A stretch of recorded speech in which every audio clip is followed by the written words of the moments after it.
অনেকদিন আগে একটা বাংলা মুভির পোস্টার দেখেছিলাম। মা বড় নাকি বউ বড়, সাকিব বড় নাকি হামজা চৌধুরী বড়। এই তর্কটাকে বা এই কুতর্কটাকে আমার ওই মা বড় নাকি বউ বড় ওরকম একটা বিষয় বলে মনে হচ্ছে, এবং তার সঙ্গে যোগ করে দিচ্ছি আমি যারা এই কুতর্কটাকে উস্কে দিয়েছেন, কিংবা এই কুতর্কটাকে জনগণের মধ্যে ছড়িয়ে দিয়েছেন, কিংবা এই কুতর্কটাকে পুঁজি করে ফায়দা নেওয়ার চেষ্টা করছেন। এরা জেনে শুনে জেনে বুঝে এই কাজটা করছেন, এবং এই কাজটাকে আমি একটা বুদ্ধিবৃত্তিক ইত্রামি বলে মনে করি। আবার বলছি, এই কাজটাকে আমি একটা বুদ্ধিবৃত্তিক ইত্রামি বলে মনে করি।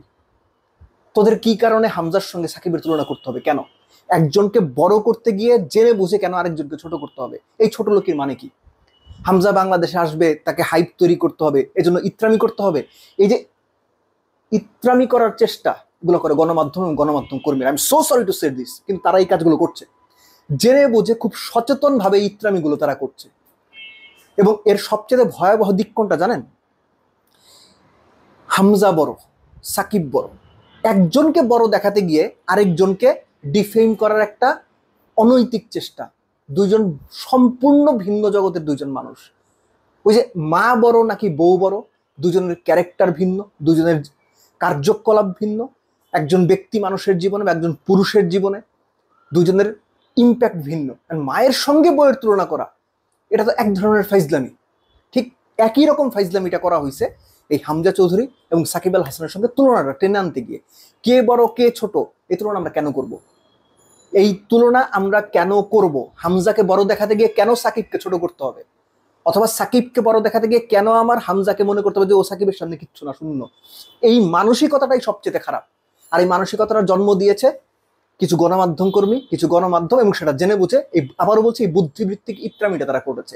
একটা ব্যাপার আপনি চিন্তা করেন তো, হামজা চৌধুরী বাংলাদেশে আসছেন, বাংলাদেশের হয়ে খেলছেন, তিনি যেমনই খেলেন, এটা বাংলাদেশের জন্য দারুণ একটা ব্যাপার না? আপনি যদি ফুটবল ভক্ত হন, আপনার ফুটবল ভক্ত না হইলেও চলবে, আপনি একজন সাধারণ ক্রীড়াপ্রেমী মানুষ, একজন ক্রীড়াপ্রেমী মানুষ হিসেবে হামজা চৌধুরী, তিনি ইংল্যান্ডের টপ ফ্লাইট ফুটবল খেলেছেন, ইংলিশ প্রিমিয়ার লিগ জেতার দলের লেস্টার সিটির মেম্বার ছিলেন, এখন ফার্স্ট ইয়ারে শেফিল্ডে খেলছেন, তিনি বাংলাদেশের জার্সিতে খেলবেন, এটাই তো দারুণ ব্যাপার। এই জিনিসটাই তো আমাদের প্রশংসা করা উচিত। কি কারণে তার সঙ্গে সাকিব আল হাসানের তুলনা করতে হবে? কি কারণে একজন ফুটবলারের সঙ্গে একজন ক্রিকেটারের তুলনা করতে হবে? এখন যদি লিওনেল মেসির সঙ্গে, আপনি যদি এখন লিওনেল মেসির সঙ্গে অন্য কোনো জায়গার অন্য কোনো ধনকুবের, লেটসে ইলন মাস্ক, তার তুলনা করেন, ব্যাপারটা কি হইল? হলো না তো। লিওনেল মেসির সঙ্গে আপনি ক্রিস্টিয়ানো রোনালদোর তুলনা করেন, আপনি ম্যারাডোনার তুলনা করেন, কিন্তু এক ভুবনের মানুষের সঙ্গে আরেক ভুবনের মানুষের তুলনা করে একজনকে বড় দেখানো বা আরেকজনকে ছোট করার চেষ্টা, আরেকজনকে বড় দেখাতে গিয়ে, এটা একটা ফাইজলামি ছাড়া আর কোনো কিচ্ছু না। আপনারা যারা এখনো পর্যন্ত আমার এই ভিডিওটা দেখছেন, বিনীত অনুরোধ, সাকিবের জায়গায় সাকিবকে রাখেন, হামজা চৌধুরীর জায়গায় হামজা চৌধুরীকে রাখেন। হামজা চৌধুরী বাংলাদেশের জার্সিতে ফুটবলটা দারুণ খেলুক, বাংলাদেশের ফুটবলের দারুণ কিছু দিক, হামজা চৌধুরীকে নিয়ে বাংলাদেশ ফুটবল ভালো কিছু করুক, আমরা সেই দোয়া করি, সেই প্রত্যাশা করি। কিন্তু সাকিব বড়, হামজা চৌধুরী বলো, সাকিব বড় নাকি মাশরাফি বড় নাকি তামিম বড়, এই কুতর্কে যাওয়ার কোনো দরকার নাই। এবং কেউ যদি এই কুতর্ক উস্কে দেয়, তাদেরকে অ্যাভয়েড করেন। কেউ যদি এই কুতর্ক আপনাদের মধ্যে ছড়িয়ে দেওয়ার চেষ্টা করে, তাদেরকে রেড কার্ড দেখান। হামজা চৌধুরী ফুটবলার তো, ওই কারণেই বললাম এই রেড কার্ডটা তাদের দেখানো জরুরি, নইলে আগামীতে এই ধরনের কুতর্ক আরো উস্কে দেওয়া হবে। এবং মনে রাখবেন, এই কুতর্ক উস্কে দেওয়াটাই তাদের ব্যবসা।